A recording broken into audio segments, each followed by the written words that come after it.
सभी विद्यार्थियों को वंदे मातरम। मैं विकास श्रीवास्तव विक्रमादित्य आईएएस गोरखपुर के यूट्यूब चैनल पर आपका स्वागत करता हूं। प्यारे विद्यार्थियों, तैयारी समीक्षा अधिकारी की हम लोगों ने समीक्षा अधिकारी का तैयारी प्रारंभ किया है और मैंने आपसे बताया है कि समीक्षा अधिकारी की तैयारी हम लोग प्रश्नों के माध्यम से करेंगे। चाहे प्रश्न आ चुके हों, चाहे प्रश्न नए हों, हम लोग इन्हीं प्रश्नों को लेंगे और इन प्रश्नों के माध्यम से पूरा सिलेबस को कवर करने का प्रयत्न करेंगे। यानी हम लोग प्रश्नों को उठाकर प्रश्नों के माध्यम से हम लोग चीजों को समझने का प्रयत्न करेंगे, प्रश्नों को हल करेंगे, हल करने का क्षमता विकसित करेंगे। पुराने प्रश्न तो हम लोग दोहराएंगे ही, साथ में इन पुराने प्रश्नों के माध्यम से नए प्रश्नों तक भी पहुंचेंगे। यानी हम लोग की तैयारी एक साथ कई तरफा होगी। पुराने प्रश्नों का अध्ययन हो जाएगा, पुराने प्रश्नों के माध्यम से हम लोग नए प्रश्न जान जाएंगे और पूरा सिलेबस भी कवर हो जाएगा। यानी कि अगर पूरी तैयारी आप लोग पूरे ध्यान से पूरे लेक्चर को देख लेंगे तो निश्चित ही समीक्षा अधिकारी के एग्जामिनेशन हॉल में आपको बहुत परेशान होने की आवश्यकता नहीं पड़ेगी। तो प्राचीन इतिहास का एक लेक्चर मैं ले चुका हूं, ठीक है, उसको आप देख लें। आज दूसरा लेक्चर उसी सीरीज में मैं शुरू कर रहा हूं। 3 लेक्चर में प्राचीन इतिहास होगा, फिर मेडिवल हिस्ट्री, फिर मॉडर्न हिस्ट्री, फिर पॉलिटी, ज्योग्राफी, इकोनॉमिक्स, ठीक है, साइंस और जितने भी विषय हैं लगभग इतने ही विषय स्थायी हैं, इनको मैंने बता दिया। इसके बाद और भी जो भी विषय हैं वो सारे विषयों को हम लोग क्या करेंगे, हल करेंगे और प्रश्नों के माध्यम से हम लोग समझेंगे तैयारी का एक नया तरीका। दूसरी बात है कि केवल प्रश्न बताना ही कोई यहां मेरा उद्देश्य नहीं। प्रश्नों को तो इसलिए उठाया जा रहा है कि विश्लेषण करने का ज्यादा अवसर मिल जाएगा। केवल तथ्यों को हम बता दें, उससे ज्यादा प्रश्नों को जब हम उठाएंगे तो उसका विश्लेषण करेंगे और यही विश्लेषण आपको एग्जामिनेशन हॉल में सबसे ज्यादा सहयोग करेगा। इसीलिए प्रश्न के माध्यम से विश्लेषण की एक क्षमता भी विकसित आपके अंदर किया जाएगा। तो आइए हम लोग शुरू करते हैं अगला सीरीज प्राचीन इतिहास का, समीक्षा अधिकारी का जो अगला सीरीज है प्राचीन इतिहास का, उसको हम लोग प्रारंभ करते हैं। सबसे पहला जो प्रश्न है, जहां तक मैंने प्राचीन इतिहास पिछला बैच पढ़ा दिया है लेक्चर, उसके आगे का क्रम है। आज जो पहला प्रश्न है वो ये है कि गौतम बुद्ध के समय एक प्रसिद्ध वैद्य थे जिनका नाम था जीवक। जीवक किसके दरबार से संबंधित थे? धनानंद के दरबार से संबंधित थे, बिंबिसार के दरबार से संबंधित थे, चंड प्रद्योत के दरबार से संबंधित थे, वसराज उदयन के दरबार से संबंधित थे या कौशल राज प्रसन्नजीत के दरबार से संबंधित थे? यह आपको बताना है। कौन? गौतम बुद्ध के काल के प्रसिद्ध वैद्य, प्रसिद्ध आचार्य जीवक। तो इसका उत्तर होगा बिंबिसार। क्या उत्तर होगा? बिंबिसार। अब प्रश्न यह उठता कि यह बिंबिसार कौन है? बिंबिसार भारत के पहले ऐतिहासिक राजा, भारत के पहले ऐतिहासिक राजा। मैंने बताया कि आप फैक्ट गिनते जाइए, ठीक है ना। एक प्रश्न में कितने फैक्ट बताऊंगा ये खुद गिनिए और आपको जानने में कितना समय लग जाएगा। बिंबिसार भारत का पहला ऐतिहासिक राजा था और मगध का पहला राजवंश हर्यक वंश का संस्थापक था। हर्यक वंश का संस्थापक था और गौतम बुद्ध का समकालीन था, उनका मित्र भी था, उनका फॉलोअर भी था। यह वही बिंबिसार है जिसके दरबार में जीवक उसके राजवैद्य थे और जीवक ने महात्मा बुद्ध का भी इलाज किया था, गौतम बुद्ध का भी इलाज किया था। कहा यह भी जाता है कि जब अवंती का राजा चंड प्रद्योत पांडु रोग से पीड़ित हो गया तो उसके इलाज के लिए भी जीवक को ही भेजा था बिंबिसार ने, ठीक है ना। फॉरेन रिलेशन बनाने के लिए अवंती के राजा चंड प्रद्योत के दरबार में भेजा था और यह बिंबिसार का सबसे ताकतवर विरोधी था। ठीक है, आपको जानकर आश्चर्य होगा कि जीवक एक सलावती नामक गणिका का पुत्र था। किसका पुत्र था? सलावती नामक गणिका का पुत्र था, प्रोस्टिट्यूट का। ठीक है, और उसका उस समय इलाज का जो चिकित्सा का जो चार्ज था 1600 रुपए करसापड़ था। अंदाजा लगाइए, 1600 रुपए करसापड़ उसके इलाज का फीस था। जीवक कोई साधारण वैद्य नहीं थे, जीवक कोई साधारण वैद्य नहीं थे। ठीक है ना। यह प्रश्न आपके एग्जाम में आएगा कि वह कौन से राजवैद्य थे जो सलावती नामक गणिका के पुत्र थे। गणिका का पुत्र इतना बड़ा निकला। हालांकि योग्यता तो किसी के घर की जागीर नहीं है। तो ये इतने फैक्ट आप देखिएगा। इसीलिए मैंने प्रश्न क्यों लेना प्रारंभ किया। प्रश्न लेने के पीछे मेरा उद्देश्य ही यही है कि मैं एक प्रश्न के साथ 10 सारे फैक्ट बता सकूं और आपकी तैयारी बहुत आसानी तो। समीक्षा अधिकारी के आप बड़े से बड़ा एग्जाम, उसके आगे पीसीएस, तो हालांकि मैं सब्जेक्ट पे ही अपना और जो पद है उसी पर फोकस करूंगा, लेकिन कोशिश मेरी रहेगी कि आपके पास अधिक से अधिक ज्ञान हो। ठीक है, तो ये हो गया। जीवक जो है वो बिंबसार के दरबार में थे। अगला प्रश्न जो है वो मिलान करने के लिए है। आइए जरा हम लोग उसको देखते हैं। अगला प्रश्न हम लोग के पास मिलान करने के लिए है। ठीक है, निम्न में से कौन सुमेलित नहीं है? निम्न में से कौन सुमेलित नहीं है? पहला कंबोज, पहला है कंबोज, दूसरा है अस्मक, ठीक है, तीसरा है सूरसेन, तीसरा है सूरसेन और चौथा है कौशल। अब इनके सामने इनके राजधानियों को दे रखा है। पहला कंबोज के सामने राजपुर या हाटक दे रखा है। अस्मक के सामने पोतन या पौटिल दे रखा है। सूर के सेन के सामने जो है वो कौसांबी दे रखा है। ठीक है, और कौशल के सामने जो है वो श्रावस्ती दे रखा है। पूछ रहा है कि 16 महाजनपदों में जो ये 4 महाजनपद दिया गया है उसमें किसकी राजधानी सुमेलित नहीं है? देखिए, सूरसेन जो है इसकी राजधानी थी मथुरा। ये ब्रजमंडल का इलाका है, जहां जो इलाका क्या कहते हैं वो भगवान कृष्ण वाला था। सूरसेन की जो राजधानी थी वो मथुरा थी। और यहां कौसांबी दे रखा है। कौसांबी किसकी राजधानी थी? वत्स महाजनपद की राजधानी कौसांबी थी, जहां का राजा उदयन था, बुद्ध के समकालीन था। ये कई बार प्रश्न आ चुका है कि बुद्ध का समकालीन उदयन कहां का शासक था? तो वत्स का शासक था, जिसकी राजधानी कौशांबी थी। तो कौशांबी किसकी राजधानी हो गई? वत्स महाजनपद, जो आज का इलाहाबाद है।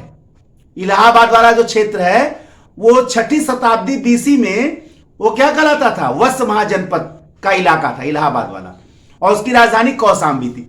तो बस यही एक गलत है, क्योंकि सूरसेन की जो राजधानी है, सूरसेन जो ब्रजमंडल। अच्छा, कई बार एग्जाम में क्षेत्र पूछ देता है, केवल राजधानी याद मत करिए। सूरसेन कहां था? ब्रजमंडल का इलाका, और उसकी राजधानी क्या थी? मथुरा। वत्स महाजनपद कौन सा इलाका? इलाहाबाद का क्षेत्र।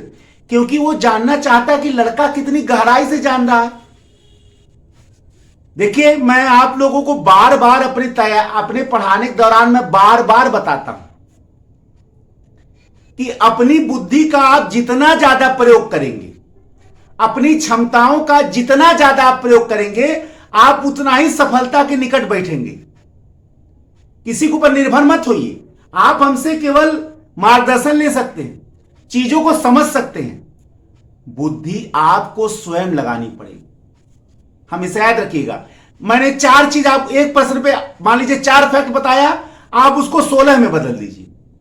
मैंने 4 बताया, 1 का 4, और आप 4 को 16 में बदल दीजिए। यानी आप पुनः उसको अध्ययन करिए और गिने चुने तथ्यों किताबों से मत पढ़िए। समुद्र में जो गहराई तक गोता लगाता है वो ज्यादा मोती पाता है। इसलिए आप केवल कोई टॉपर कह दिया, कोई बहुत बड़ा सीनियर कह दिया, कोई टीचर कह दिया कि बस 2-4 पढ़ लो टॉप कर जाओगे, ये सब काम मत करिए।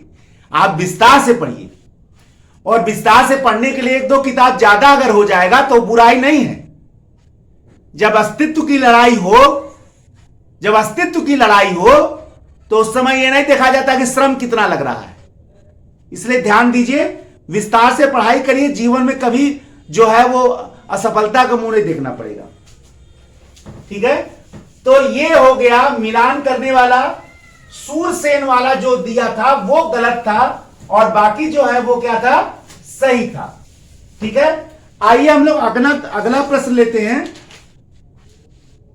पश्चिमोत्तर में सिकंदर के सफलता का कारण क्या था? सिकंदर जब भारत आया था तो वो व्यास नदी के आगे नहीं बढ़ पाया। कहां से आगे नहीं बढ़ पाया? व्यास नदी के किनारे। तो वही ये पूछना चाह रहा है कि सिकंदर जब भारत आया था तो उसको वेस्टर्न इलाके में, भारत का जो पश्चिमोत्तर प्रांत था उस इलाके में इसको सफलता मिली थी। किसको? सिकंदर को। अब प्रश्न ये उठता है कि पश्चिमोत्तर में सिकंदर के सफलता का कारण क्या था? यह समीक्षा अधिकारी में आया हुआ है, और इस प्रश्न को मैंने इसलिए लिया है ताकि मैं सिकंदर के बारे में आपको और बता सकूंगा, इसीलिए मैंने इसको लिया है। और सिकंदर के वीरता का बखान भी थोड़ी सा आपके समक्ष करूंगा, और आपको लग जाएगा कि Alexander is not a great, Alexander is only innovator, आक्रमणकारी यानी आक्रांता था। देखिए सिकंदर की सफलता के क्या क्या कारण थे यहां दे रखा। पहला, पश्चिमोत्तर प्रांत में कोई केंद्रीय सत्ता का अभाव था। यह बिल्कुल सही है। जो भारत का वेस्टर्न इलाका है, आज का पाकिस्तान वाला, अफगानिस्तान वाला जो इलाका है, वहां पर कोई केंद्रीय सत्ता नहीं थी। छोटे छोटे राजवंश बटे हुए थे। सिकंदर को उनको पराजित करना बहुत बहुत सरल था। तो यह तो सब सिकंदर की सफलता का कारण था। दूसरा, उसकी फौज बेहतर थी। इसमें कोई दो राय नहीं है कि सिकंदर की फौज बेहतर भी थी। बेहतर क्यों थी? क्योंकि सिकंदर ने डेरियस तृतीय को एक छोटी सी सेना लेकर, अर्बेला के युद्ध में एक छोटी सी सेना लेकर मध्य एशिया के सबसे बड़े शासक डेरियस तृतीय को उसने बुरी तरीके से परास्त किया था, डेरियस तृतीय को। और अर्बेला के युद्ध के बाद ही वो भारत के लिए चला था 326 बीसी में। तो इसमें कोई दो राय नहीं है कि एक छोटी सी सेना लेकर डेरियस तृतीय को पराजित करके हकमानी वंश को ध्वस्त कर दिया। तो यह भी आप नहीं कह सकते कि सिकंदर की सेना बेहतर नहीं थी। यह बिल्कुल सही है। तीसरा ऑप्शन दे रहा है, देशद्रोही शासकों का उसको सहायता मिला। यह भी बिल्कुल सही है। मैंने आप लोगों को बार बार बताया है कि कभी किसी विदेशी शक्ति या विदेशी सत्ता ने हम भारतीयों को परास्त नहीं किया है, कभी नहीं परास्त किया है। हम हमेशा अपने गद्दारों से हारे। और भारत के लिखित इतिहास का सबसे पहला जो गद्दार था वो तक्षशिला का शासक आम्भी था। तक्षशिला का शासक कौन था? आम्भी था। और आम्भी सिकंदर के अभियान के तहत मिला, और मिलने के बाद उसने सिकंदर से कहा कि मैं भारत अभियान में आपका पूरा सहयोग करूंगा। भारत के लिखित इतिहास में तक्षशिला का शासक आम्भी पहला विश्वासघाती था, पहला गद्दार था, पहला ट्राइटर था। और उसके बाद शशिगुप्त एक राजा था। शशिगुप्त ने भी सिकंदर की अधीनता स्वीकार की और मदद करने का वचन दिया। इसमें कोई दो राय नहीं है कि भारत में सिकंदर के सफलता का जो मूल कारण था पश्चिमोत्तर प्रांत में, वो भारतीय शासकों की गद्दारी था। और भारत का पहला गद्दार शासक था तक्षशिला नरेश आम्भी। क्लियर हो गया? तो यह भी बिल्कुल सही हो गया। अब देखिए एक फैक्ट के साथ अगर आ जाए कि भारत के लिखित इतिहास का पहला देशद्रोही राजा कौन था, तो आम्भी लगाइएगा। यह फैक्ट जिस दिन आएगा बहुत लोग गलत करेंगे। मैंने कहा ना कि एक प्रश्न में इसलिए थोड़े लगा कि क्वेश्चन आंसर आपको रटाना है। ये तो हजारों यूट्यूब पे वीडियो मौजूद है, हजारों यूट्यूब पे वीडियो मौजूद है। मेरा उसमें क्या जरूरत है? और डिजिटल बोर्ड पर है, बहुत बड़े बड़े हाई क्लास के स्टैंडर्ड लेक्चर मौजूद हैं। निश्चित ही भारत की धरती वीरों से खाली नहीं है। मेरा उद्देश्य यहां केवल प्रश्नों का विश्लेषण करना है और विश्लेषण करके नए प्रश्नों को आपको बताना भी। पुराने प्रश्न तो मात्र एक माध्यम बनना है, पुराने प्रश्न तो माध्यम बनना है, मैं उसके साथ नए प्रश्न कई सारे बताऊंगा। ठीक है, किसी दिन एग्जाम में अगर यह आ जाए कि भारत के लिखित इतिहास का पहला गद्दार राजा कौन था, तो वो आम्भी था, यह भी याद रखिएगा। तो तीसरा जो कह रहा है, चौथा ऑप्शन जो कह रहा है वह एक अच्छा प्रशासक था, यही ऑप्शन गलत है, चौथा ऑप्शन। क्योंकि अच्छा प्रशासन की बात क्या करेंगे, कम ही उम्र में तो वो यूनान का शासन, ग्रीक शासन छोड़ के वो चला गया था विश्व विजेता बनने के लिए। ठीक है ना। और जब ब्यास नदी के किनारे पहुंचा तो वहां से उसकी सेनाएं आगे बढ़ने से मना कर दी, क्योंकि ब्यास नदी के इस पार उस समय दुनिया के सबसे धनी राजा का शासन था घनानंद, नंदवंश का अंतिम राजा। सिकंदर की सेनाएं आगे बढ़ने से मना कर दी, क्योंकि उन्हें मालूम था कि ब्यास नदी के उस पार दुनिया के सबसे धनी राजा का शासन है, जिसका नाम था धनानंद। सिकंदर को आप अगर कहते विश्व विजेता, तो भारत का कुछ परसेंट भी नहीं जीत पाया, और सेनाएं उसकी डर कर भागी यहां से। आखिर सेनाएं बाहर इधर आने से, मैंने देखा बहुत सारे इतिहासकारों ने लिखा है कि उसकी सेनाएं थक गई थी, बहुत दिनों से वो युद्ध पे थे, तो वापस जाते समय भी सिकंदर ने बहुत सारे युद्ध लड़ा। तब सेनाएं नहीं थकी थी क्या? वापस जाते समय सिकंदर ने कई सारे युद्ध लड़े, जब वापस लौट रहा था तब सेनाएं नहीं थकी थी। सिकंदर की सेनाएं भारत से केवल डर से वापस जा रही थी, इसलिए ग्रेट अलेक्जेंडर कहना बिल्कुल छोड़ दीजिए। आइए आगे आइए, अगला प्रश्न है, वितस्तता के युद्ध में सिकंदर ने किसको पराजित किया था? वितस्ता, वितस्ता, ये वितस्ता क्या होता है? वितस्ता के युद्ध में, वितस्ता के युद्ध में सिकंदर ने किस भारतीय शासक को पराजित किया था? अब पहले ये तो जान ले कि वितस्ता माने क्या होता है। वितस्ता माने झेलम नदी, जो आज झेलम नदी है उसको उस समय प्राचीन काल में क्या कहते थे? वितस्ता नदी। क्या कहते थे? वितस्ता नदी। और इस झेलम के युद्ध में सिकंदर ने उस समय भारत के एक शक्तिशाली स्वाभिमानी शासक को पराजित किया था, जिनका नाम था पोरस। झेलम नदी के उस पार पोरस था और इस पार जो है कौन थे? सॉरी, झेलम नदी के उस पार सिकंदर था और इस पार पोरस थे। अब प्रश्न तो यह उठ रहा था कि सिकंदर ने पोरस की तैयारी देखकर वो घबरा गया। रात में वो सेना को, अगर इस पार देखा जाए सिकंदर है और इस पार पोरस है, तो रात में सेना को बहुत दूर ले गया और उतार दिया रात में। अब देखिए, मैं ये नहीं बता सकता हूं, 100 किताब है 100 तथ्य लिखता है, 100 किताब है 100 तथ्य। आप बहुत लोग कह सकते हैं कि ये फैक्ट गलत है, ठीक है ना, बहुत सारी किताबें हैं, लेकिन इसका एक छोटा सा प्रमाण मैं आपको देता हूं, अभी आप खुद क्लियर हो जाएंगे। सिकंदर ने सेनाएं रात में उतार दी उस पार, और रात में अचानक में युद्ध करेंगे तो जाहिर सी बात है जीत मिलेगा। जब पोरस को बांधकर पराजय के बाद सिकंदर के सामने लाया गया, तो सिकंदर को यह पूछने की क्या जरूरत थी कि तुम्हारे साथ कैसा व्यवहार किया जाए, जबकि उसके पहले सिकंदर ने हजारों लोगों को मौत के घाट उतार दिया था, सैकड़ों राजाओं के गला काट दिया था,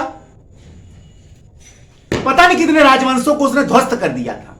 तो केवल पोरस से ही क्यों पूछने जा रहा था कि तुम्हारे साथ व्यवहार कैसा किया जाए?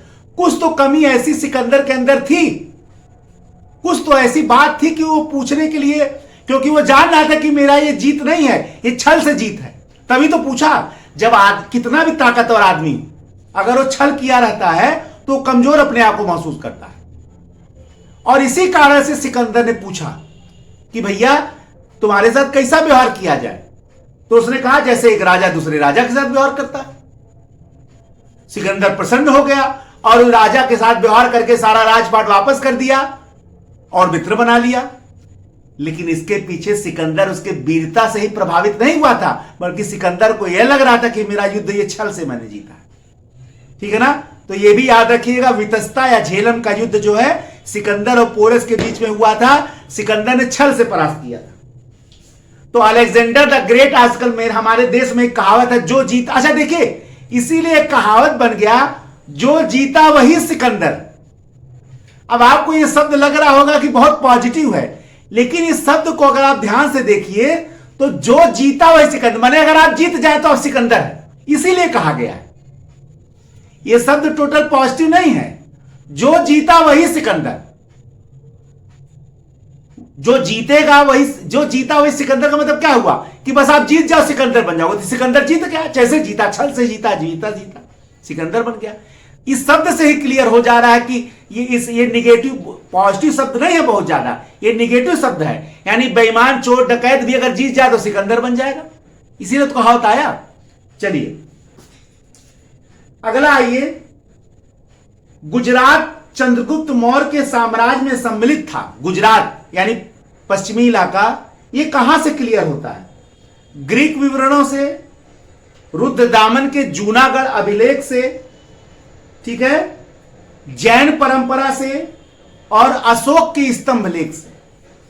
अब यह प्रश्न लेने के पीछे मेरा बहुत बड़ा उद्देश्य था, क्योंकि मैं इसके माध्यम से आपको इतने फैक्ट बताने जा रहा हूं जो निश्चित ही आपको किताबों में जानने में बड़ा समय लग जाएगा। जरा समझिए, यहां उत्तर आपको दे देता है केवल जूनागढ़ अभिलेख, यहां उत्तर में केवल आपसे दे देता है जूनागढ़ अभिलेख। तो आपको यह समझ में नहीं आता कि भैया ये जूनागढ़ अभिलेख कौन है, ये जूनागढ़ अभिलेख क्या है, पहले तो यही जान लीजिए।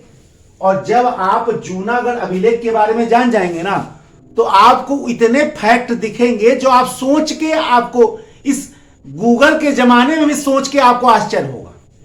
वही बताने जा रहा हूं मैं आपको। जूनागढ़ अभिलेख, जूनागढ़ जो अभिलेख है वो देखिए, जूनागढ़ अभिलेख इतिहास में दो प्रसिद्ध है, वही बताने आपको। देखिए, एक जूनागढ़ अभिलेख जो है वो जूनागढ़ अभिलेख एक शक राजा था जिसका नाम था रुद्रदामन, ठीक है, और एक गुप्त सम्राट स्कंदगुप्त का जूनागढ़ अभिलेख है, दोनों अलग अलग था, याद रखिएगा, एक में मिलाइएगा नहीं। यहां जो बताया जा रहा है कि चंद्रगुप्त मौर्य के गुजरात उसके क्षेत्र में था, सौराष्ट्र वाला प्रांत, तो वो जो है स्कंदगुप्त के जूनागढ़ अभिलेख से नहीं पता चलता है, वो पता चलता है रुद्रदामन के जूनागढ़ अभिलेख से। रुद्रदामन, अभी रुद्रदामन कौन था? शक राजा था। शकों का भारत में सबसे शक्तिशाली जो राजा था वो रुद्रदामन था। शक महाछत्र, जितने राजा भारत में थे शकों के, वो छत्रप कहलाते। छत्रप माने गवर्नर, लेकिन रुद्रदामन एक पहला राजा था जो महाछत्रप कहलाता था। तो शक महाछत्रप रुद्रदामन। और ये जूनागढ़ अभिलेख कब का है? 150 ईस्वी का है। कब का है? 150 ईस्वी का जूनागढ़ अभिलेख है। एक फैक्ट ये बताने जा रहा हूं, इसमें जो है ये विशुद्ध संस्कृत में लिखा गया। आज तक, अभी तक जितने अभिलेख मिलते थे वो मिक्स संस्कृत में होते थे, लेकिन ये प्रश्न बार बार आता है कि कौन सा अभिलेख जो है, कौन सा इंस्क्रिप्शन जो है वो विशुद्ध संस्कृत का पहला इंस्क्रिप्शन है। तो उत्तर होगा स्कंदगुप्त का जूनागढ़ अभिलेख। जूनागढ़ कहां? गुजरात में, जो गिरनार वाला इलाका है, जो गिरनार भी कहलाता है इसको, ये स्कंदगुप्त का जूनागढ़ अभिलेख जो गुजरात में, जूनागढ़ यानी गिरनार। अब प्रश्न ये उठता है कि इससे कैसे पता, इसमें क्या क्या वर्णित है? देखिए, इसका संबंध भारत के 3 बड़े राजाओं से, जूनागढ़ अभिलेख का। पहला चंद्रगुप्त मौर्य से संबंधित है, चंद्रगुप्त मौर्य का भी इसमें उल्लेख है।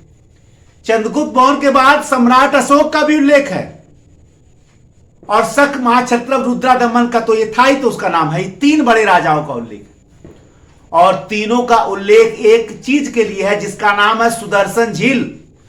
भारत के प्राचीन इतिहास का सबसे जो प्रसिद्ध झील था उसका नाम क्या था? सुदर्शन झील। क्या नाम था? सुदर्शन झील। और सुदर्शन झील को बनवाया किसने था? चंद्रगुप्त मौर्य के प्रांतपति पुष्यगुप्त वैश्य ने बनवाया था। किसने बनवाया था? पुष्यगुप्त वैश्य ने। और ये कौन लिख रहा है? ये यही जूनागढ़ अभिलेख में रुद्रदामन लिखवा रहा है कि पुष्यगुप्त वैश्य ने, जो प्रांतपति था, जो गवर्नर था चंद्रगुप्त मौर्य का, उसने इसको बनवाया, और अशोक ने इसमें से नहर निकलवाया। दोनों संबंधित हो गए। और हमारे जमाने में यह बांध टूट गया सुदर्शन झील का। कौन करा? रुद्रदामन करा। और मैंने इस बांध को तिगुना मजबूत बनवा दिया और जनता से कोई कर नहीं लिया। जनता से कोई कर। यह प्रश्न आता है कि किसने सुदर्शन झील को तिगुना मजबूत बनवा दिया और जनता से कोई कर नहीं लिया? किसने बनवाया? महाक्षत्रप रुद्रदामन ने। यह तीनों कथा जो लिखा हुआ है वो किसमें लिखा हुआ? रुद्रदामन के जूनागढ़ में लिखा। पहला चंद्रगुप्त मौर्य के पुष्यगुप्त वैश्य ने सुदर्शन झील बनवाया, फिर अशोक ने नहर निकलवाया, और मेरे काल में रुद्रदामन लिख रहा है। तीनों लोगों का वर्णन। ये टूट गया बांध और मैंने इसको तुगना मजबूत बनवा दिया। 3 फैक्ट और 3 सुपर फैक्ट, महत्वपूर्ण फैक्ट है ये, और एक कॉन्सेप्चुअल फैक्ट है जिसको जानने में बहुत समय लग जाएगा। जिसको जानने में बहुत समय लग जाएगा। क्लियर हो गया? इसीलिए मैं यहां पढ़ाना चाहता था। मेरा प्रश्नों को लेने के पीछे मेरा उद्देश्य था यही। तो इसे में सौराष्ट्र प्रांत का इलाका, वहां का प्रांतपति अगर कोई था चंद्रगुप्त मौर्य का, तो पुष्यगुप्त वैश्य था। तो जाहिर सी बात है वो इलाका किसके अंडर में था? चंद्रगुप्त मौर्य के। तो इसी जूनागढ़, लेकिन स्कंदगुप्त के जूनागढ़ अभिलेख से नहीं, रुद्रदामन के जूनागढ़ अभिलेख। वही मैं बार बार बता रहा हूं। ठीक है ना? क्लियर हो गया? आइए, अशोक के साथ विदेशी संबंध बनाने वाला टॉलमी फिलाडेल्फस कहां का राजा था? टॉलमी फिलाडेल्फस जिसने राजदूत भी भेजा था अशोक के दरबार में, सीरिया, मिस्र, मकदूनिया और मेसोपोटामिया। टॉलमी फिलाडेल्फस द्वितीय जो है वो अशोक के काल में मिस्र का राजा था। कहां का राजा था? मिस्र का यूनानी राजा था। और ये 5 राजाओं में से एक है। अशोक के अभिलेखों में 5 विदेशी राजाओं का उल्लेख मिलता है, 5 यूनानी राजाओं का।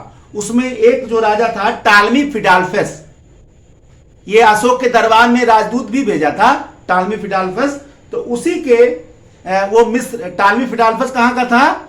मिस्र का शासक था। ठीक है ना? और एंटियोकस जो है वो सीरिया का राजा था। एंटियोकस जो है वो सीरिया का राजा था। याद रखिएगा, बहुत इंपॉर्टेंट फैक्ट बता रहा। टॉलमी जो है, और फैक्टों को आप इंपॉर्टेंट के रूप से मत बन जानिए, विश्लेषण के रूप में जानिए कि यह आपके लिए बहुत महत्वपूर्ण है। और अगर आप इस तरह से देखेंगे विश्लेषण के माध्यम से, तो समीक्षा अधिकारी का आप आईएएस बहुत आराम से निकाल लेंगे। ये फैक्ट जो चल रहा है वो आईएएस विश्लेषण जो मुख्य रूप से आईएएस में भी होता है। तो आप जनरली आप यहां से वहां भी तैयारी कर सकते हैं। अब मिलान करने के लिए जरा दिया एक और देख लिया जाए। जरा मिलान करिए। चंद्रगुप्त मौर्य मिलान करने के लिए देखिए क्या कह दिया है। चंद्रगुप्त मौर्य है, बिंदुसार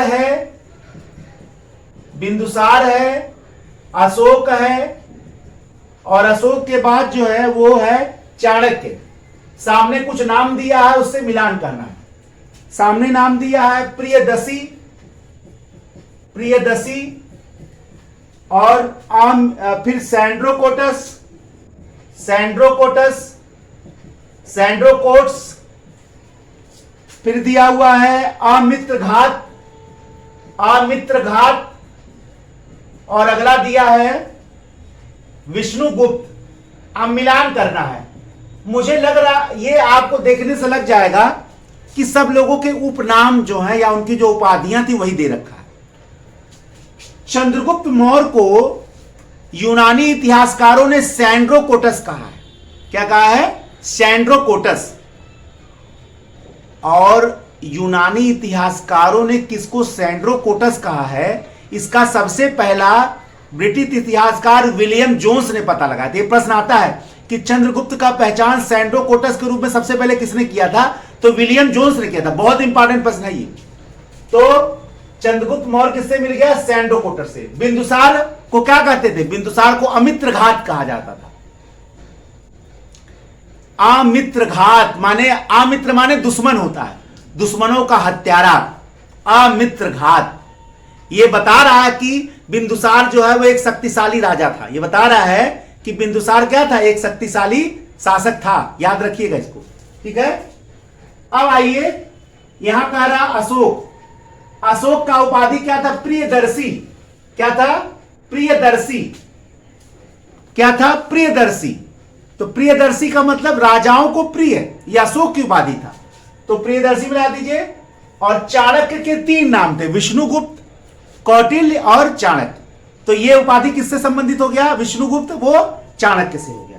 तो ये क्लियरिटी आपका मिल गया, ये मिला लीजिए। और ये बहुत इंपॉर्टेंट प्रश्न है, आप इसको याद रखिएगा।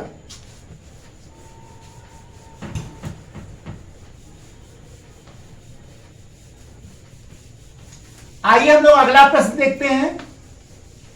कॉन्सेप्ट बस समझने का प्रयत्न करिए, ज्यादा देखिए प्रश्नों का अध्ययन इस माध्यम से आप करिए कि आपको पता चले कि प्रश्न कितने कठिन है, उससे हमको क्या फैक्ट मिल रहे हैं और हमको नए चीजें भी क्या मिल रही है। ये सब चीज के लिए ध्यान देंगे तो प्रश्न जो आपके लिए वरदान साबित हो जाएंगे। केवल रटेंगे तो वो बिल्कुल आपके लिए जहर साबित हो जाएंगे। विक्रम संवत और शक संवत में कितना अंतर था? विक्रम संवत और शक संवत में कितने वर्ष का अंतर था? शक संवत में कितने वर्ष का अंतर था? ये आ चुका है समीक्षा अधिकारी में। 57 वर्ष का, 135 वर्ष का, 78 वर्ष का, 220 वर्ष का। तो पहले तो यही जान लीजिए कि शक संवत और विक्रम संवत क्या था। देखिए, भारत के मालवा के महान शासक विक्रमादित्य ने शकों को परास्त किया। विक्रमादित्य, वो बता रहा हूं, सिंहासन 32 वाले विक्रमादित्य, गुप्त सम्राट चंद्रगुप्त द्वितीय विक्रमादित्य नहीं, उनसे सैकड़ों साल पहले मालवा में उज्जैन के राजा हुए जिनका नाम था विक्रमादित्य। भारत के पहले विक्रमादित्य वही थे। भारत में जो 14 विक्रमादित्य राजा हुए हैं, विक्रमादित्य उपाधि था ना वीरों का, तो विक्रमादित्य पहले जो थे उन्हीं की बात कर रहा हूं। सिंहासन 32 नामक और बैताल 25 नामक कथा जिससे संबंधित है। तो उन्होंने शकों को परास्त करके एक संवत जारी किया था 57 बीसी में, 57 बीसी। भारत का मूल संवत यही है, विक्रम संवत है। हालांकि भारत ने शक संवत के साथ ग्रेगरियन कैलेंडर को अपनाया है, लेकिन मूल भारत का अपना संवत विक्रम संवत है 57 बीसी का, और वो विक्रम संवत। और दूसरा शक संवत। शक संवत जो 78 एडी में है। 78 एडी जो है वो कनिष्क का राज्याभिषेक का काल था।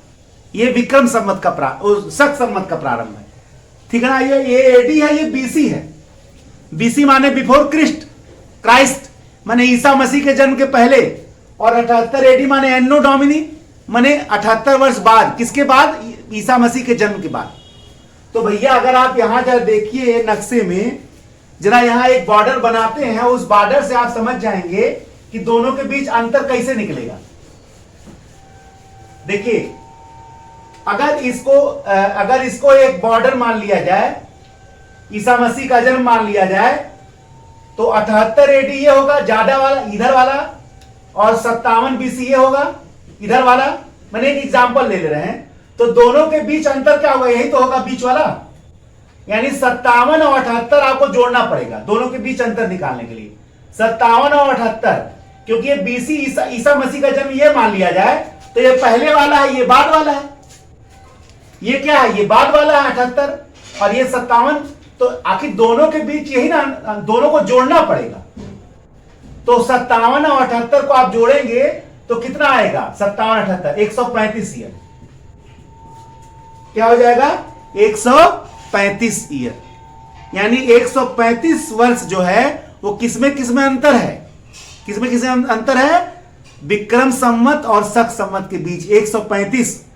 अगर आपको, जैसे मान लीजिए इस समय कोई सन चल रहा है, मान लीजिए आप 2015 ले लेते हैं, तो 2015 को अगर आपको विक्रम संवत निकालना है तो आप 57 साल जोड़ना पड़ेगा, विक्रम संवत अगर निकालना है, ठीक है ना।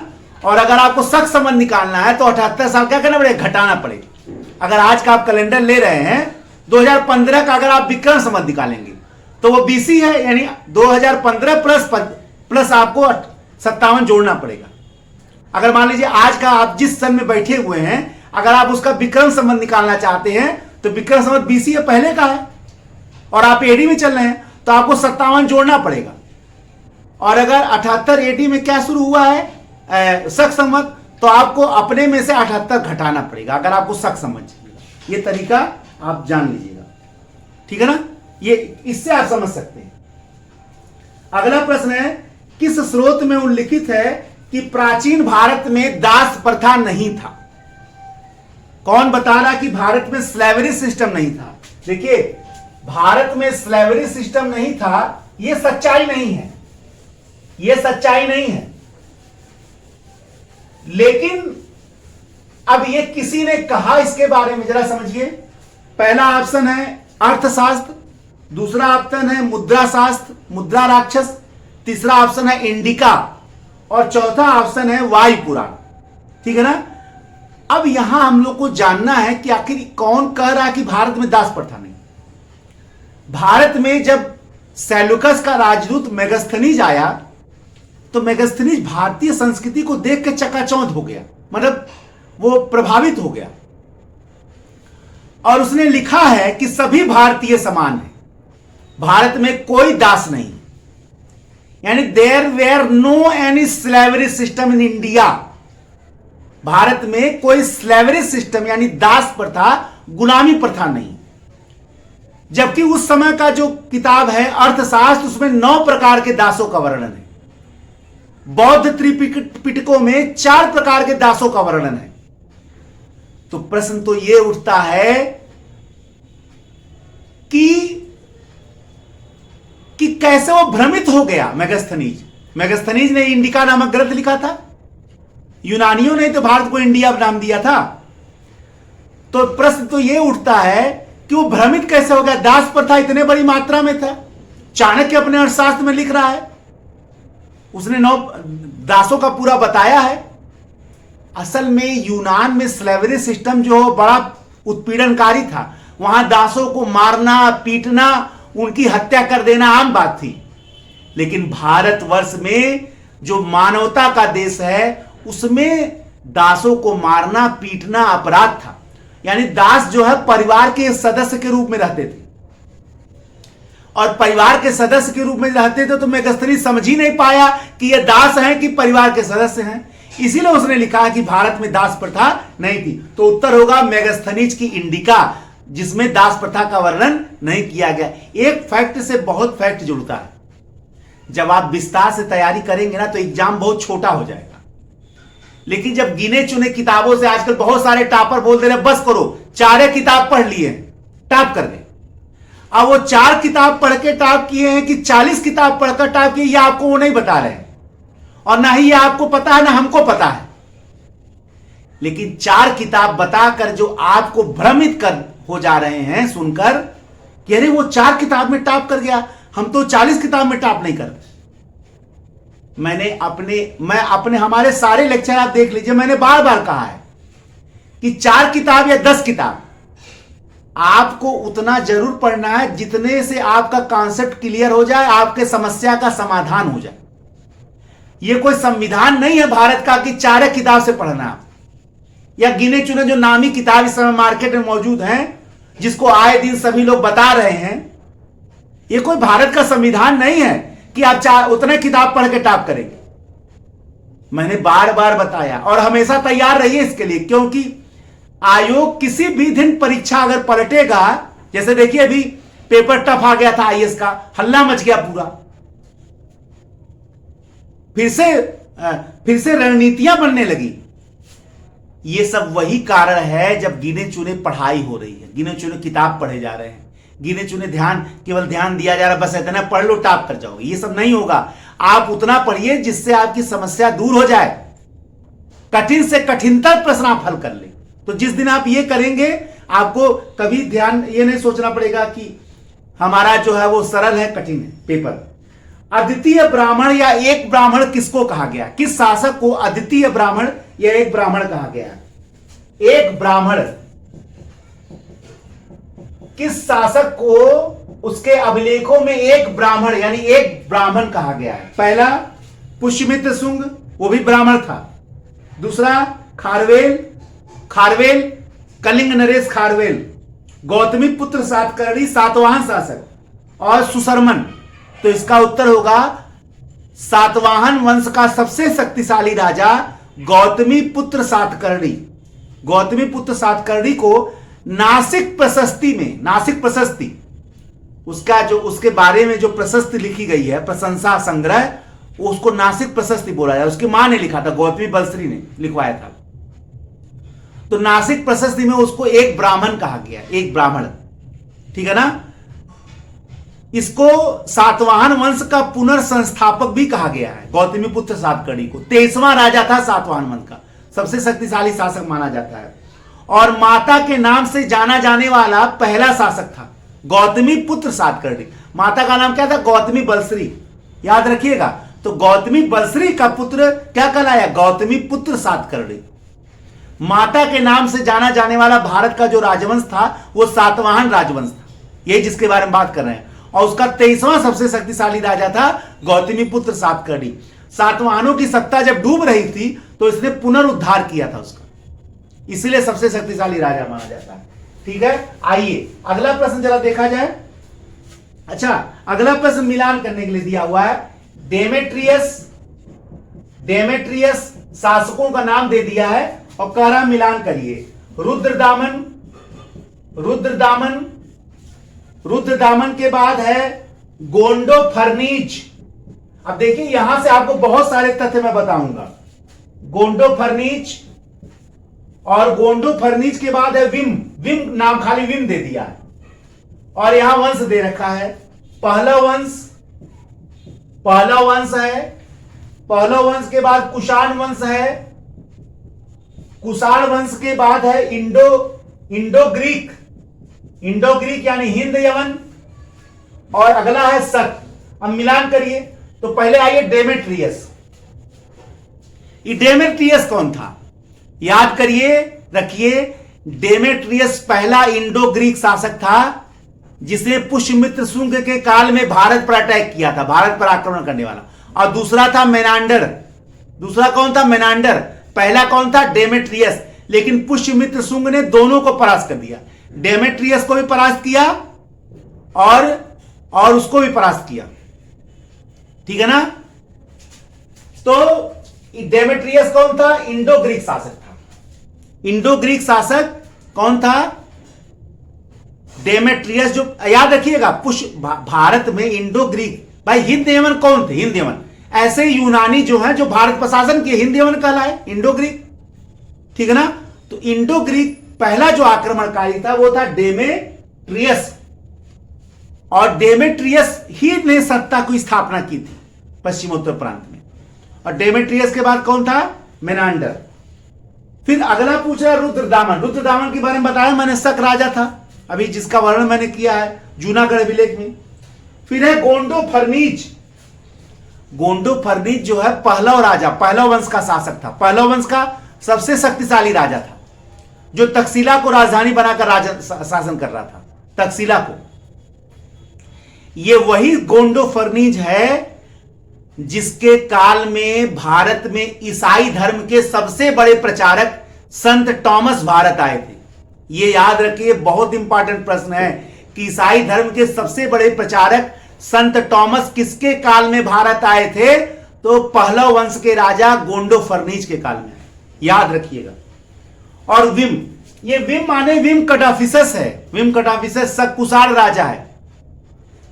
पहला जो था, पहला कुषाण राजा, ठीक है ना, और दूसरा कुषाण राजा कौन था? विम कटाफिसस।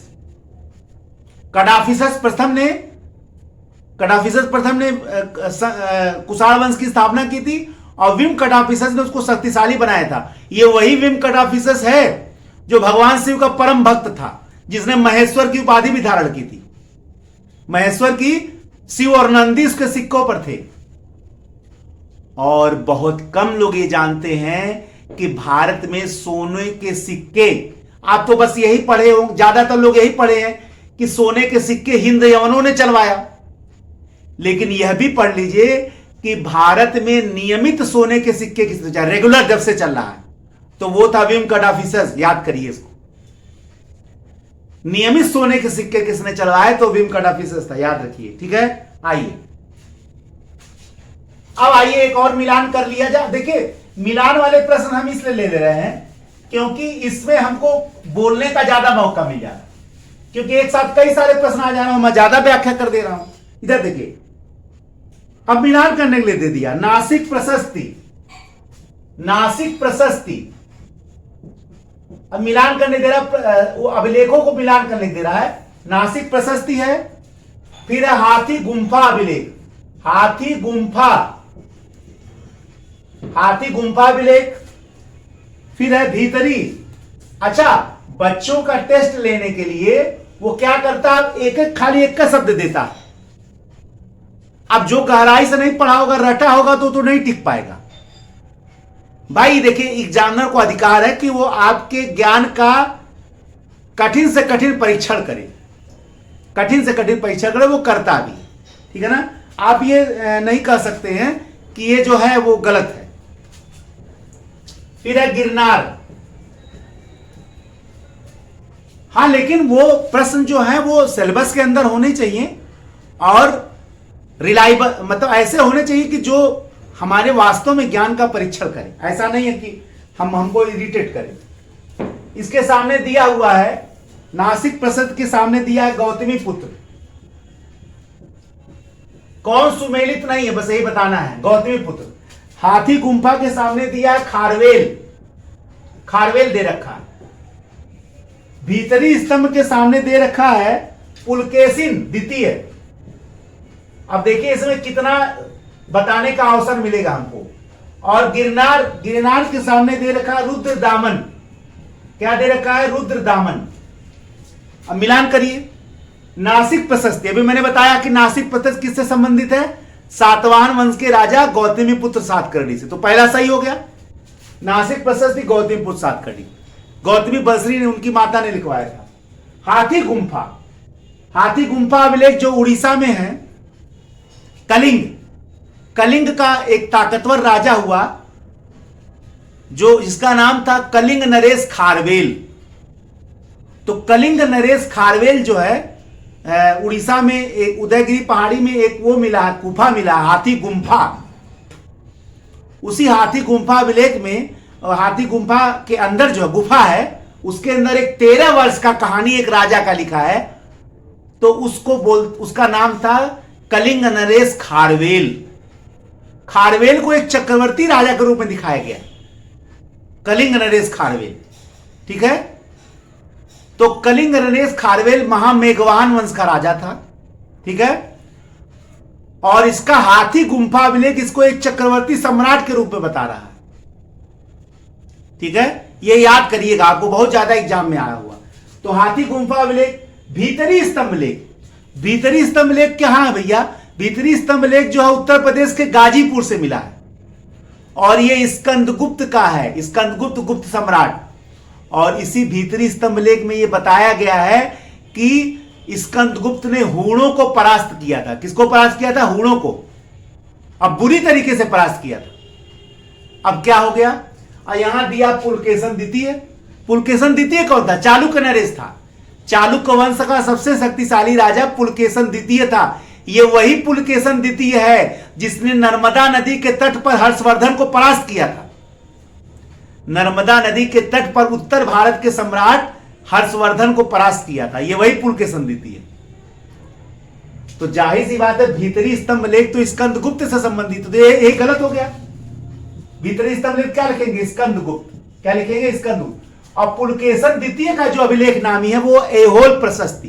कौन है, ऐहोल प्रशस्ति, याद रखिएगा। पुलकेशन द्वितीय का ऐहोल प्रशस्ति है। और ऐहोल प्रशस्ति में ही लिखा हुआ है कि उसने हर्षवर्धन को परास्त किया था। और लास्ट वाला क्या है, गिरनार। तो गिरनार माने वही जूनागढ़। तो जूनागढ़ क्या हो गया, वो रुद्रदामन से संबंधित है, ये हो गया। एक बार अगर आप कॉन्सेप्ट से पढ़ लेंगे ना तो आपको सारा प्रश्न हल हो जाएगा। लेकिन ये सारी चीजें केवल प्रश्नों से ही नहीं समझ में आएगा, आपको विस्तार से पढ़ना पड़ेगा। अगर हम लोग यहां आ रहे हैं और अगर आपको बता रहे हैं तो ये कोई प्रश्न रट के थोड़ा हो रहा है। प्रश्न रट के थोड़ा कोई आपको बता पाएगा, आपको प्रश्न रख के नहीं कोई बोल पाएगा। कॉन्सेप्ट से ही आपके सामने आकर बोला जा सकता है और आपको पढ़ाया जा सकता है। इसलिए ध्यान आपका कॉन्सेप्ट पर होना चाहिए, ठीक है। आइए अगला देखा जाए, शक विजेता किसको कहा जाता है। गुप्त सम्राट, कौन से गुप्त सम्राट थे जिनको शक विजेता कहा जाता है।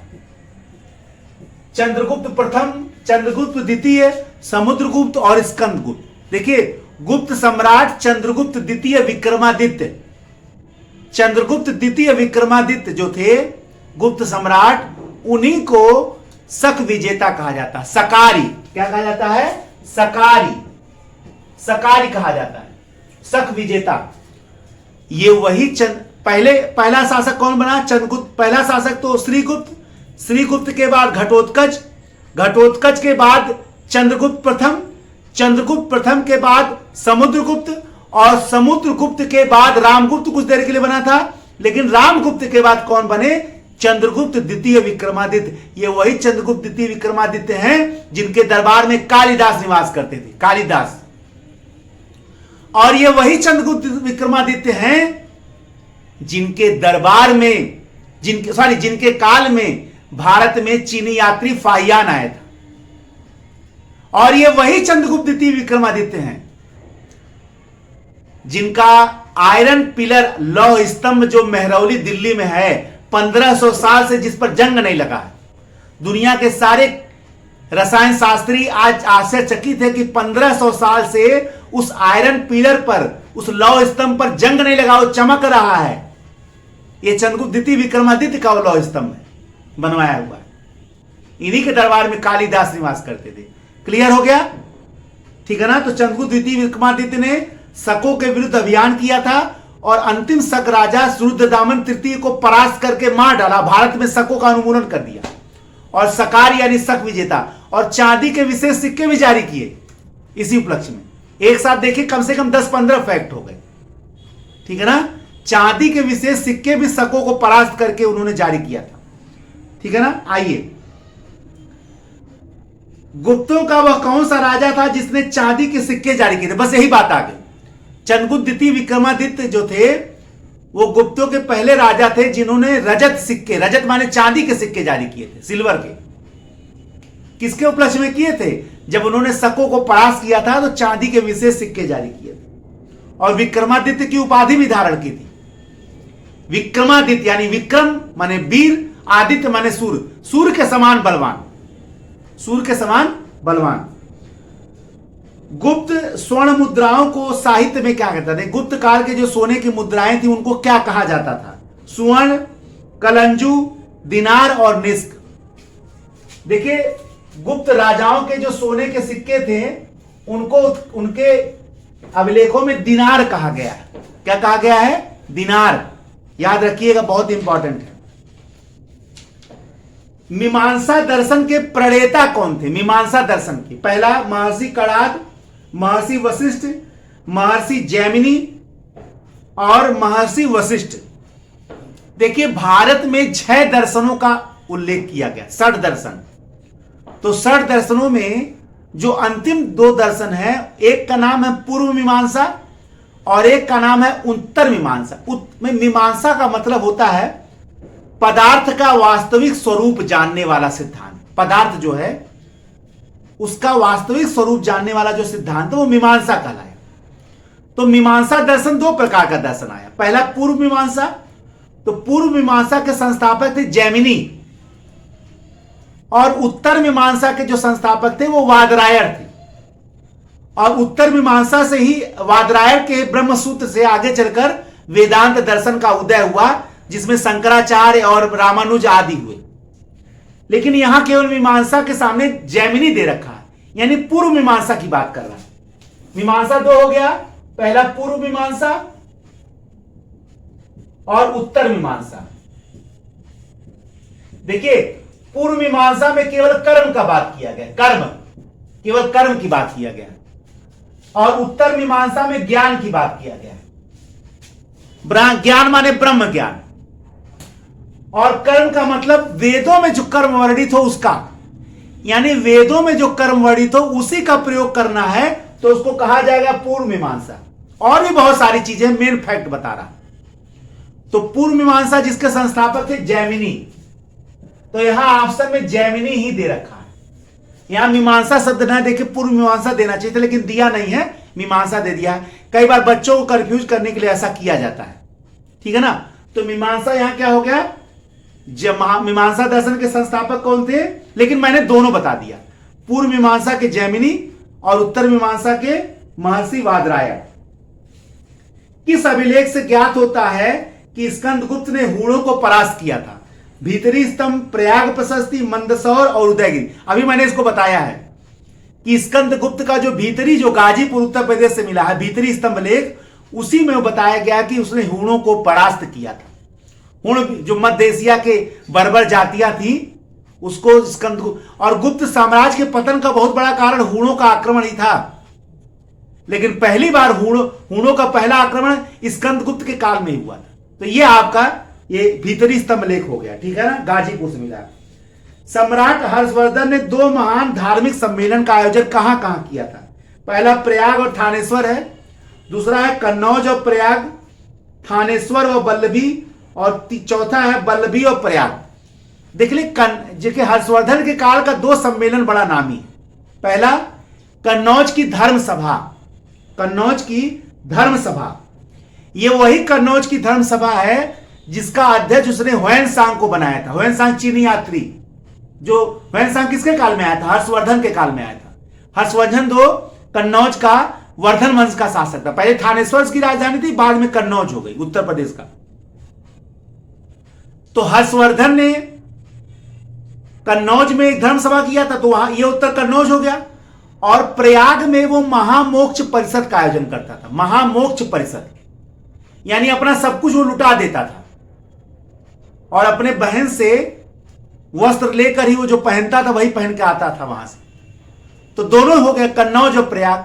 कन्नौज और प्रयाग जो है वो हर्षवर्धन के काल में 2 नामी है। कन्नौज धर्म सभा के लिए नामी है और प्रयाग महामोक्ष परिषद के लिए नामी। तो उत्तर हो गया कन्नौज और प्रयाग। अंतिम क्वेश्चन आज का हम ले रहे हैं, नया प्रश्न लिया मैंने कि परम भागवत की उपाधि धारण करने वाला, परम भागवत, क्योंकि विष्णु भगवान के पूजक थे गुप्त सादा, तो वह कौन सा गुप्त सम्राट था? पहला गुप्त सम्राट जिसने परम भागवत की उपाधि धारण की थी।